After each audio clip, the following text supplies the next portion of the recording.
I think there's a tendency to separate academics and private into sort of neat categories. That delineation is not as clear as it might have once been. Some people tend to stay away from academics because of the lower salary. You push you on a different stage, which can help out with that salary in other areas. So that the long-term gain is actually quite significant versus the short-term gain of trying to, just build a bunch of RVUs with, the highest billing procedure. There is quite a bit of power in kind of being in academics. I think some of those metrics that academics and academic practices previously weren't as attuned to, that's really not the case anymore.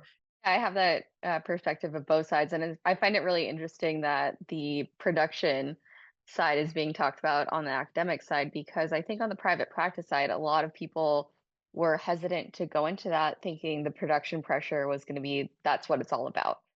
We practice in a field that has still so much evolution, like whether in terms of technique or injection technique or even like procedures and different things that we do, like to stay relevant in private practice means you still have to stay on the cutting edge. Underlying all of this, that's always going to be what is the most meaningful. And then at the end of the day, like you'll make the most money from doing that because people want to come see you for better outcomes and for human interactions and for, caring for someone because you'd want your mom to be seen by them. You'd want to be seen by them. But still, while we're on this topic and while we're on, I guess, three-letter words, ASC. So, what is an ASC? And for young attendings, what should they understand about it? And then also, what should they understand about the buy-in? Is it even necessary? Should you just have a salary?